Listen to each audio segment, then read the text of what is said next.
শুধু দর্শক, আমরা এখন আছি মহেশপুরে। এখানে ঝোপঝাড়ের মতো যে গাছটা দেখতে পাচ্ছেন, এটাই কিন্তু সেই উচ্চ মূল্যের ফসল চুইঝাল।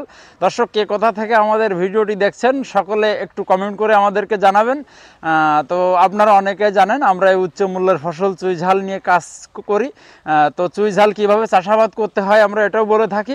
আজকে আমরা যেটা বলতে চাচ্ছি, চুইঝাল মূলত কিন্তু রান্না করে খেতে হয়। আমাদের কাছে অজস্র মানুষ কিন্তু এই একটাই প্রশ্ন করে, চুইঝাল দিয়ে আসলে কি হয়। এটা আসলে রান্না করে খেতে হয়। আমাদের আজকে এই মহেশপুরে আসার যে মেন উদ্দেশ্য সেটা হচ্ছে, এখানে পাশাপাশি কিন্তু দুটো গাছ রোপণ করা আছে। এই দুটো গাছের গ্রোথ আমরা দেখতে পাচ্ছি। আমরা যে মালিক তার মুখ থেকে আর কি শুনেছি, এখানে কিন্তু এই দুটো গাছের বয়স আজকে 2.5 বছর। তো 2.5 বছর যেটা দেখা যাচ্ছে বেশ কিন্তু গ্রোথ হয়েছে। এখানে কিন্তু ব্যাপারী উনি দেখিয়েছেন কত টাকা বিক্রি হলো, আমরা ফার্মারের মুখ থেকে শুনবো। দর্শক, এর আগে আমরা এখানে এসেছিলাম প্রায় 1 মাস আগে, সেটা হচ্ছে ঝিনাইদহ কোটচাঁদপুরে। তো সেখানেও কিন্তু বেশ 5টা গাছ আপনার বিক্রি হয়েছিল 30,000 টাকা। তো আজকে আমরা কিন্তু মহেশপুরে এসেছি। তো সকলে আমাদের সঙ্গে থাকবেন। আমরা এখন কথা বলবো যে ব্যক্তি এই গাছ দুটি লাগিয়েছেন, আমরা তার সাথে কিন্তু এখন কথা বলবো। তো ভাই কেমন আছেন? আলহামদুলিল্লাহ, ভালো আছি। ভালো আছেন। তো আপনার নামটা কি? আমার নাম মোহাম্মদ রহিজুল হক। আচ্ছা, এই যে আপনি উচ্চ মূল্যের ফসল চুইঝালটা রোপণ করলেন, হ্যাঁ, এটা আসলে আপনি কোথা থেকে দেখছেন?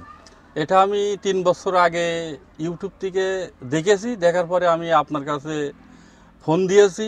দেওয়ার পরে আপনি কোরিয়া সার্ভিসে পাঠিয়েছেন 5টা গাছ। আচ্ছা, সেই 5টা গাছ আমি রোপণ করেছি। করতে করতে আমার 3টা গাছ মারা গেছে। মানে 5টা গাছ রোপণ করেছিলেন, তার ভিতরে 3টা গাছ নাই? হ্যাঁ, 3টা গাছ নাই। 2টা গাছ টিকে আছে? হ্যাঁ, 2টা গাছ টিকে আছে। আচ্ছা, এখন এই 2টা গাছ টিকে আছে। তো এখানে আপনার পরিচর্যা হিসেবে কি করলেন, মানে রোপণের পরে? এর কোনো এই মানে রোপণই করা হয়েছে, কোনো পরিচর্যা না। তবে অতিরিক্ত করা হলে একটু পানি টানি দিতে হয়, এটাই। তাছাড়া এর কোনো রোপণ নাই, এর কোনো পরিচর্যা না, করেন না। দর্শক, আমরা কিন্তু গাছের মানে আর কি শেপ দেখলে কিন্তু বোঝা যায় যে এখানে আসলে কিন্তু কোনো পরিচর্যা হয়নি। কারণ দেখেন, এখানে কিন্তু কোনো পাতাও কাটা না, ঠিক আছে। এখানে জাস্ট শুধুমাত্র রোপণ করে আপনার রেখেছিল। রাখার পর এখানে কিন্তু প্রচুর পরিমাণ শাখা প্রশাখা কিন্তু হয়ে আছে। তো ভাই, এখানে কোনো মানে গোড়ায় কোনো সার টার দিয়েছেন কিনা? না না, কিছু দেয়নি। মানে শুধুমাত্র মাটির উপরে এসে লাগানো, এইটুকু? জি। 3 বছর ধরে কোনো স্প্রেও না? না না, কোনো স্প্রে কিছু করে না। কোনো ছত্রাকনাশক কিছু না না, কিছুই দেওয়া হয় না। আচ্ছা আচ্ছা। এখন এই যে গাছ এর কি আপনার দাম টাম কোথাও ধরাইছেন? দাম কয়েকটা ব্যাপারী এসেছে। আচ্ছা, কেউ 14,000, কেউ 13,000, লাস্ট ফিনিশিং 15,000 টাকা পর্যন্ত বলেছে। তো আমি এখনো দেয়নি।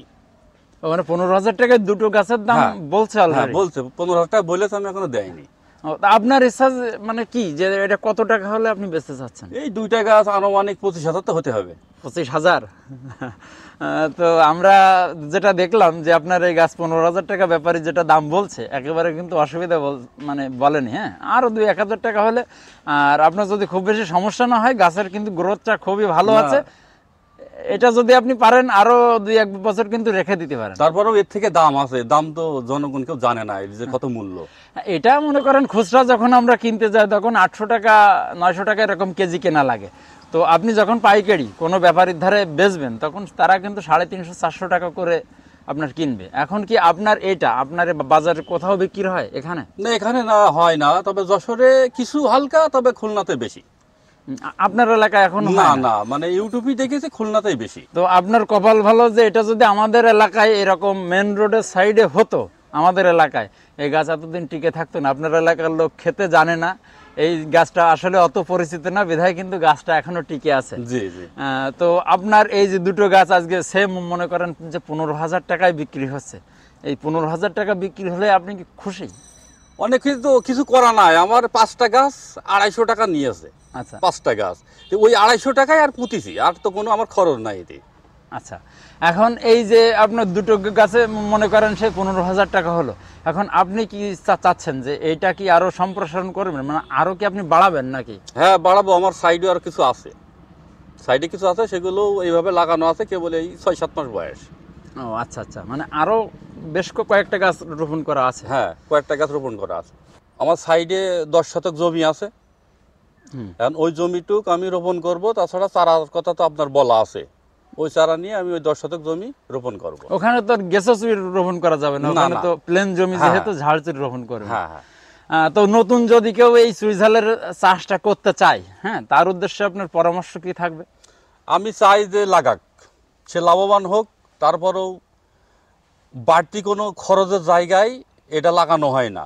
একটা এই দেখেন এখানে একটা গাছ আছে আমের চারা, এই গাছের গোড়ায় এখানে এই দেখেন আছেন ড্রাগন আছে আমার, এখানে তো কোনো আমার প্রয়োজন নেই, এ তো ফাও ফাও হয়ে যাচ্ছে। তা আমি আরো উৎসাহ দিতে চাচ্ছি যে আরো 5 জন লাগাক, ইতি লাভবান হোক।